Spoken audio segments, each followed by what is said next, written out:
दादा यहाँ अपने कक्ष में आ गए और भगवान पूरे रास्ते भर डांटने लगे द्रौपदी को। किसने कहा था तुझे कहने को, कुछ बोलने, चुपचाप आ जाती। द्रौपदी बेचारी चुप हो गई।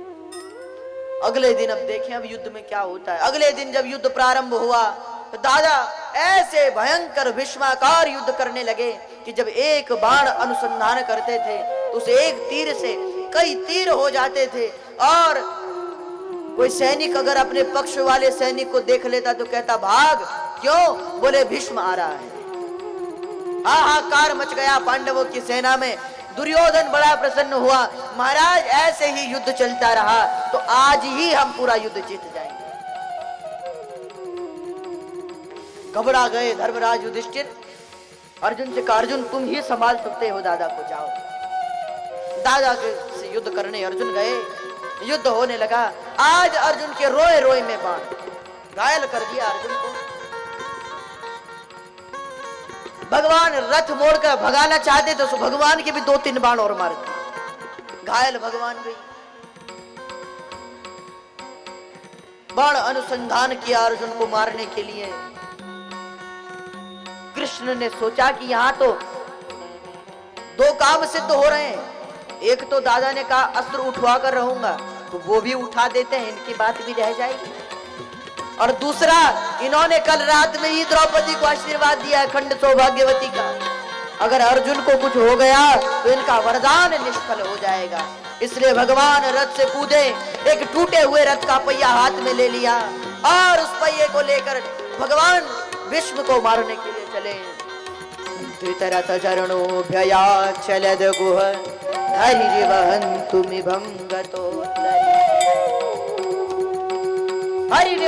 मिभंगतोत्तरीण्यः।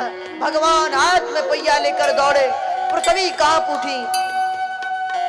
पृथ्वी ने भयभीत होकर कहा प्रभु आप सत्य प्रथम सत्य परम त्रिसत्यम सत्यस्य योनिम निहतं च सत्ये सत्यस्य सत्यमृत सत्य नेत्रम सत्यात्मकम त्वाम शरणम प्रपन्ना। आप सत्य स्वरूप हैं, ऐसा ना कीजिए, आपकी वाणी असत्य हो जाएगी। इतने में भगवान का गदा उत्तरीय गिरा। उसने पृथ्वी को समझाया पृथ्वी अपना मान टले टल जाए, पर भक्त का मान न टलते देखा। भगवान भीष्म के मान को बचाने के लिए हाथ में शस्त्र धारण कर रहे हैं। भगवान रथ का पहिया लेकर दौड़े। भीष्म ने धनुष बाण धरती पर रख दिया, हाथ जोड़कर खड़े हुए, हे गोविंद ऐसी मृत्यु के लिए तो बड़े बड़े योगी तरसते हैं, आइए अब तो मृत्यु चाहिए। हंसने लगे भीष्म। भीष्म को हंसता देखकर भगवान रुके और पूछा क्यों हंस रहे हो? तो भीष्म ने कहा महाराज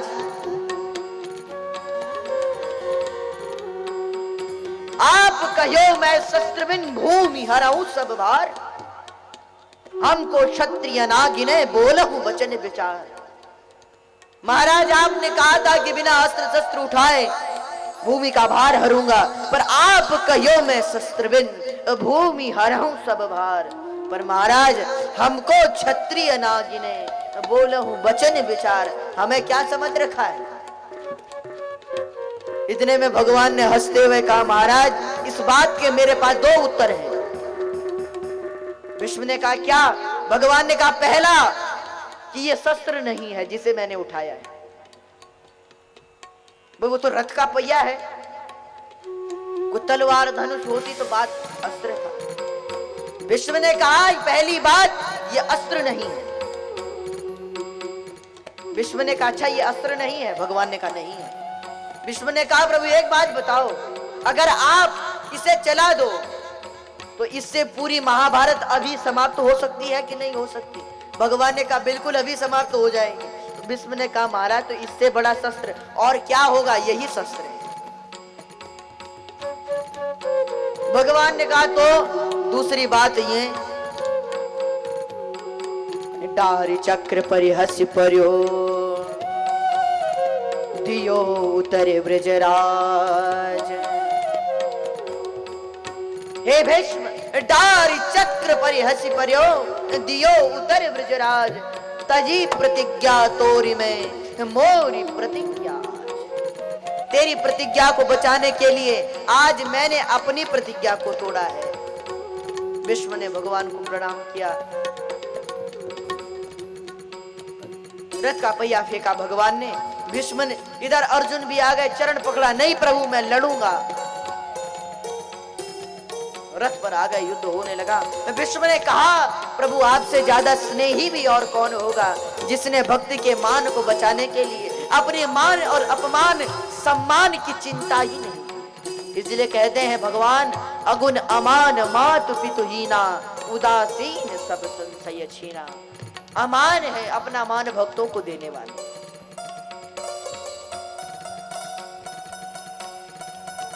ये कहकर भीष्म ने बार बार भगवान के चरणों में प्रणाम किया। आज भीष्म की आंखों से अश्रु बहने लगे। भगवान ने कहा भीष्म क्यों रो रहे हो?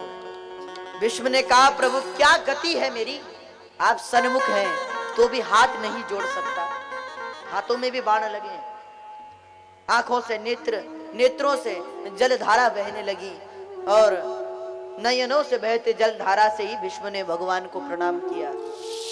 और उसी समय ये कहते कहते हैं उत्तरायण आया। उत्तरायण के दो अर्थ हैं, एक तो दक्षिणायन उत्तरायण, 6 महीने दक्षिणायन रहता है और 6 महीने उत्तरायण।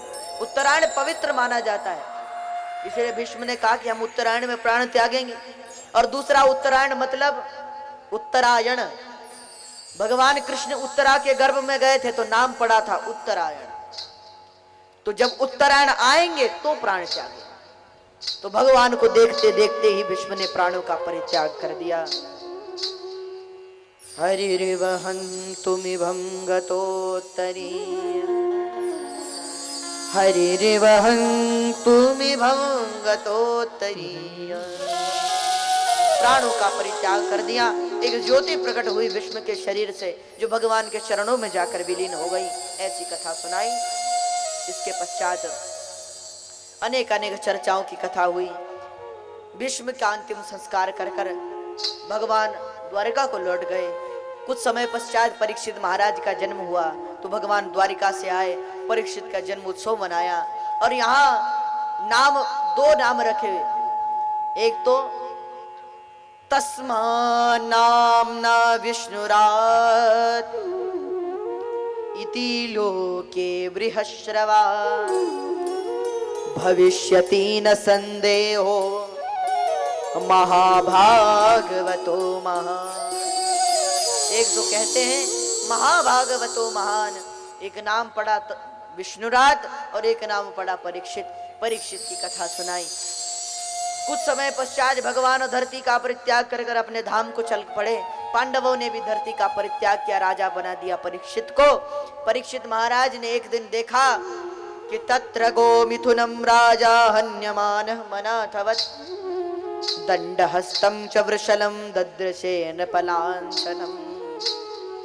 देखा कि एक पापी पुरुष गाय को अपने पैर से मार रहा है और बैल को हाथ में डंडा लिए हुए उससे मार मार कर बैल के 3 पैर तोड़ दिए। वो बैल एक पैर पर खड़ा है। वो बैल कोई और नहीं, स्वयं धर्म है। और वो राजा कोई और नहीं, वो कलयुग है। और वो गाय स्वयं पृथ्वी है। कलयुग ने आते ही धर्म के 3 चरण तोड़ दिए। सत्य गया, तप गया, पवित्रता गई। केवल दान नाम के चरण पर खड़ा है वो वृषभ। राजा से देखा न गया। उस राजा को कलयुग को मारने के लिए उद्यत हुए। तब कलयुग ने कहा महाराज मैं कलयुग हूं, पहले मेरे भाई सतयुग ने राज किया, फिर त्रेता ने, फिर द्वापर ने, अब हमारी बारी है। परीक्षित ने कहा तुम कहीं और जाओ। कलयुग ने कहा महाराज जाए कहां, तीनों लोकों में आपका ही शासन चलता है, आप मुझे कोई स्थान दे दीजिए। तब कलयुग को राजा ने 4 स्थान दिए। द्यूतम पानम स्त्रियः सूना यत्र धर्मश्चतुर्विध, द्यूतम पानम स्त्रियः सूना यत्र धर्मश्चतुर्विध, यत्र धर्मश्चतुर्विध। जहां लोग शराब पीते हो, जहां जुआ खेलते हो, जहां वैश्यालय हो, और जहां हिंसा होती हो, ऐसे 4 स्थान कलयुग को दिए। संतुष्टि नहीं हुई कलयुग को तो रजो वैरम च पंचमम, 5वां स्थान स्वर्ण में दिया। स्थान देकर राजा अपने महल आ गए। एक दिन जरासंध का अपवित्र मुकुट शीश पर धारण किया, बुद्धि भ्रष्ट हुई। राजा शिकार खेलने गए, हिंसा करने गए, कई निरीह पशुओं की हत्या परीक्षित ने की। प्यास लगी राजा को तो आ गए समीक के आश्रम में। समीक ध्यानस्थ होकर बैठे थे, कहा महाराज जल पीना है, प्यास लगी, हम राजा परीक्षित हैं। समीक ने सुना नहीं क्योंकि ध्यानस्थ थे। एक बार फिर राजा ने कहा कि हम परीक्षित हैं। अंत में राजा को क्रोध आया कि लगता है कि ये हमारी स्वागत करने के भय से यहां तपस्या में बैठा हुआ। तो क्रोधातुर होकर एक मरा हुआ सर्प ऋषि के गले में डाल दिया। ऋषिपुत्र को इस बात की खबर लग गई। ऋषिपुत्र ने परीक्षित को श्राप दे दिया।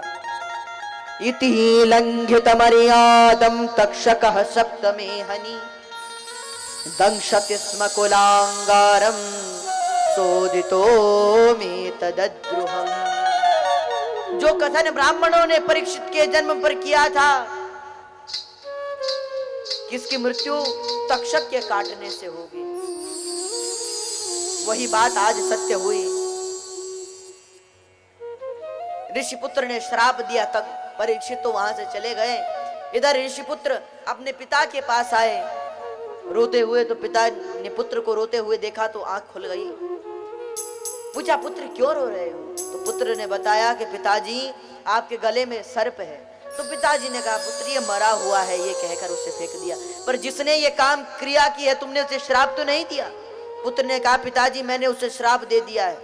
तुम्हें कैसे पता चला? बोले महाराज मेरे एक मित्र ने मुझे बताया, तो मैं स्नान कर रहा था कौशिकी नदी में, वहीं से मैंने राजा को श्राप दे दिया। तब तो ऋषि को बड़ा दुख हुआ। पुत्र गलती राजा की नहीं, गलती कलयुग की थी। पर अब और कहने से क्या फायदा, श्राप तो लग चुका। ब्राह्मण देवता ने, ऋषि समीक ने अपने 2 शिष्यों को परीक्षित के पास भेजा और कहा कि जाओ परीक्षित को समझा दो कि आज के 7 दिन बाद तेरी मृत्यु तक्षक के काटने से होगी। जो दान पुण्य करना चाहता है वो कर ले। तो यहाँ 2 ब्राह्मण कुमार पहुंचे परीक्षित के पास, परीक्षित को बात बताई। परीक्षित बड़े प्रसन्न हुए कि भाई इसमें गलती ऋषिपुत्र की नहीं, महापुरुष वही कहते हैं जो भविष्य में होने वाला है। वो तो अच्छा हुआ उन्होंने मुझे बता दिया कि 7 दिन में मरने वाले। ये कहकर परीक्षित ने बहुत सा धन दान किया और उसके पश्चात अपने पुत्र जन्मेजय को राज्य देकर और स्वयं गंगा भागीरथी के तट में आ गए। बड़े बड़े महात्मा परीक्षित को समझाने के लिए आए। जो सिद्ध थे उन्होंने कहा सिद्धि करो, जो भक्त थे उन्होंने कहा भक्ति करो, जो ज्ञानी थे उन्होंने कहा ज्ञान प्राप्त करो। सब अपनी अपनी बातें बताने लगे, पर परीक्षित को कोई बात अच्छी नहीं लगी। तब श्री शुकाचार्य कुछ दूर से आने लगे। निगूढ़ जत्रुम पृथुतुंग वक्षस मावर्तनाभिम वलिवल्गोदरं च दिगंबरं वक्तविकीर्णकेशं प्रलम्बबाहुं स्मरोत्तमां तत्राभवद भगवान् व्यासपुत्रो यदृक्षया गामटमानो नपेक्ष अलक्ष्यलिंगो निजलाभतुष्टो वृतश्च बालयवधूत वेश। अवधूत वेश वाले परमहंस श्री शुकाचार्य धीरे धीरे परीक्षित के पास पहुंचे। भागवत जी का गान करते हुए, दिगंबर है दिगम अंबरम यस्य सह दिगंबर, दिशा ही जिनका वस्त्र है, ऐसे हैं शुकाचार्य। पधारे। सब ऋषियों ने खड़े होकर प्रणाम किया शुकाचार्य को। शुकाचार्य बैठे। राजा से कहा क्या बात है, क्यों भयभीत हो? राजा ने बताया महाराज बात यह है कि यतः पृच्छामि संसिद्धिं योगिनां परमं गुरुं पुरुषस्येह यत् कार्यं म्रियमाणस्य सर्वथा। म्रियमाणस्य सर्वथा, ये मेरी परेशानी है महाराज। मैं 7 दिन में मरने वाला हूं, क्या करूं? मैं मरने वाला हूं, मुझे बचा लीजिए, मेरी रक्षा कीजिए। परीक्षित को मृत्यु का भय देखकर शुकाचार्य ने समझाते हुए कहा, परीक्षित, तो यहाँ सुखदेव जी ज्ञान दे रहे हैं, तो आइए भागवत के प्रथम स्कंद को यहीं विश्राम करें, भागवत के द्वितीय स्कंद में प्रवेश करें। भागवत का द्वितीय स्कंद बहुत मुख्य है, बहुत छोटा है पर बहुत अच्छा है। जैसे आपने सुना होगा, गीता पढ़ी है किसी ने? जो लोग गीता पढ़ते होंगे उन्हें पता है गीता का कौन सा अध्याय सबसे मुख्य है। गीता का सबसे मुख्य अध्याय है दूसरा, क्योंकि दूसरे अध्याय से भगवान के मुख से गीता बहना प्रारंभ हुआ, दूसरे अध्याय से सुनाना प्रारंभ हुआ। इसीलिए दूसरे अध्याय से भगवान गीता जी में सुनाते हैं। गीता में दूसरा अध्याय मुख्य है और भागवत जी में दूसरा स्कंद मुख्य है। वहां भगवान के मुख से गीता बही और यहाँ शुकाचार्य के मुख से भगवत कथा बही। तो सुखदेव जी ने कथा सुनाना शुरू किया। परीक्षित को कहा, श्री शुक उवाच वर्यान्वेषते प्रश्नः कृतो लोकहितं नृप आत्मवित्सम्मतः पुंसा श्रोतव्यादिषु यः पर। श्रोतव्यादिषु यः पर। इदं भागवतं नाम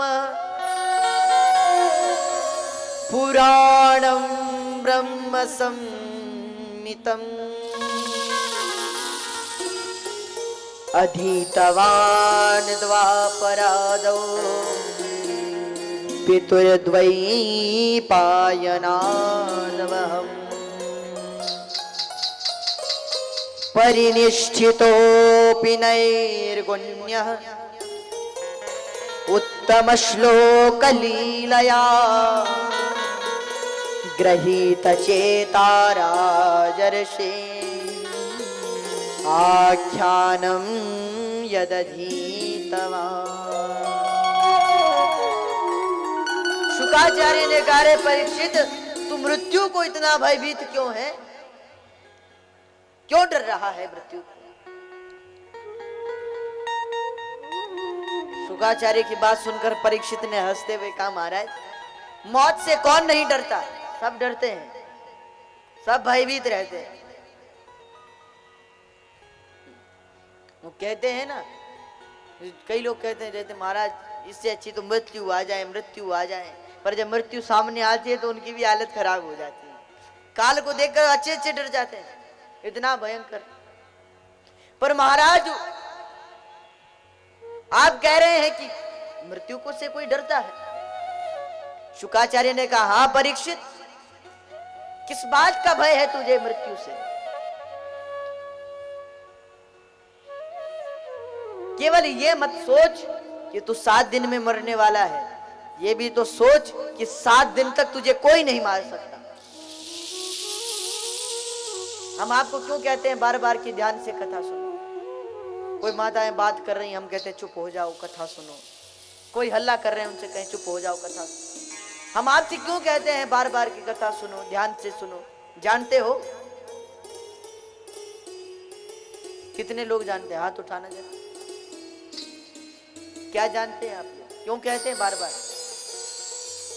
क्या प्रयोजन है हमारा? कारण यह है, ध्यान से सुनना। वहां परीक्षित महाराज 7 दिन तक अगर आग में भी, अग्नि में बिठा दो ना, आकाश से फेंको, जल में डुबो, तो भी नहीं मरेंगे। 7 दिन तक काल भी बाल बांका नहीं कर सकता परीक्षित का। पर यहाँ इतने श्रोता बैठे हैं, कोई कह सकता है कि महाराज हमें चाहे आग में बिठा दो, जलती आग में बिठा दो, हम नहीं मरेंगे। कोई कह सकता है? हमारा कोई भरोसा है? भरोसा नहीं, पल कर बात करे कल की। बातें हम कल की करते हैं और भरोसा पल का नहीं है। ना जाने एक दिन की कथा सुन पाओ कि 2 दिन की कि 3 दिन की, और तीसरे दिन ही राम नाम सत्य, तो बड़ी गड़बड़ है।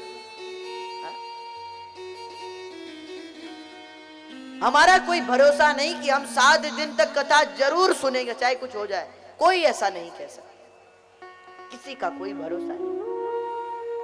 पर परीक्षित को निश्चित है कि 7 दिन तक काल भी बाल बाका नहीं कर सकता।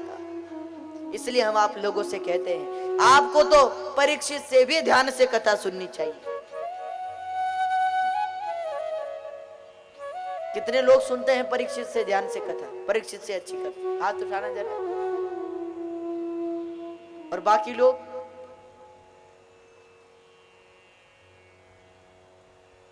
ओ, जो हाथ उठाने वाले उनमें से भी सब थोड़े ही हैं।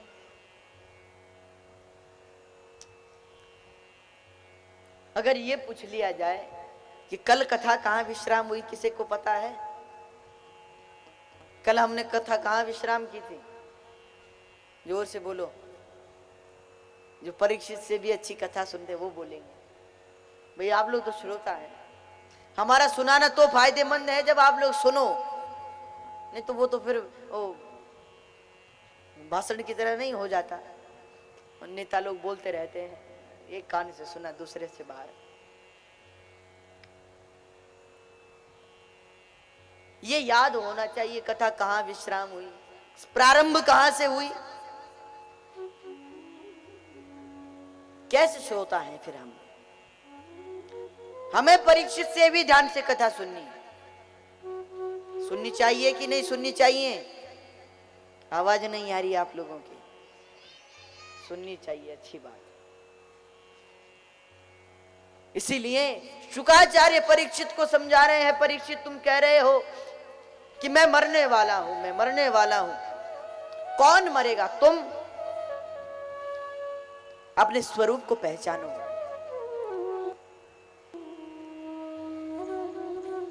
कौन हो तुम? एक बार एक व्यक्ति कालिदास जी के पास आया, आपने नाम सुना होगा, बहुत बड़े कवि हुए, कवि कुल गुरु हैं कालिदास जी। तो कालिदास जी के पास एक व्यक्ति आया और उसने कहा, महाराज हमने सुना है कि आपको स्वयं काली माता दर्शन देती, आपको स्वयं काली माता दर्शन देती। कालिदास जी ने कहा, हाँ देती है। तो बोले, महाराज अगली बार देना तो हमारे घर भेज देना, हमारे पास भेज देना, हम भी दर्शन कर लें। कालिदास जी ने कहा ठीक है। वो व्यक्ति जाने लगा तो कालिदास जी ने रोकते कहा, भैया रुक। हाँ महाराज, पहले ये तो बता कि तू मिलेगा कहां, तुम कहां रहते हो, कौन हो? तो उस व्यक्ति ने बताया, महाराज इतने नंबर ये वाला स्टेट है, मानो मुंबई है, मुंबई में ये वाले जगह में, ये वाले क्षेत्र में, उसके बगल में, बहुत सारा परिचय लिखाया उसने। अंत में कहा, महाराज वहां हमारा घर है। कालिदास जी ने हंसते हुए कहा, भैया घर को थोड़े ही दर्शन करने हैं, दर्शन तो तुम्हें करने। हमें तुम्हारे घर का पता नहीं चाहिए, हमें तुम्हारा पता चाहिए। क्या पता है तुम्हारा? तो उसने अपनी दुकान का पता लिखा है कि भाई इतने नंबर गली, वहां पर हमारी दुकान है, वहां भेज देना। कालिदास जी ने कहा, भाई दुकान को थोड़े ही दर्शन कराने, अपना पता बताओ। अब वो व्यक्ति यही सोचने लग गया कि हमारा पता क्या है। आज मानव को दुनिया का पता तो बहुत है, पर अपने ही पता नहीं है। कालिदास जी ने कहा, भैया जिस दिन तुम्हें अपना पता लग जाएगा ना, उस दिन काली माता तुम्हारे सामने ही बैठी होगी। अपना पता तो पाओ। सुखदेव जी परीक्षित को समझा रहे, परीक्षित किसका भय है तुझे, कौन तुझे मार सकता है? वासांसि जीर्णानि यथा विहाय नवाति गृह्णाति नरो पराय। ये शरीर तो एक वस्त्र है, और वैसे आत्मा तो नैनम जिद्यन्ति शास्त्राणि। अब आप लोगों से एक प्रश्न का उत्तर चाहते हैं, आप उत्तर दोगे? बोलते क्यों नहीं? उत्तर दोगे?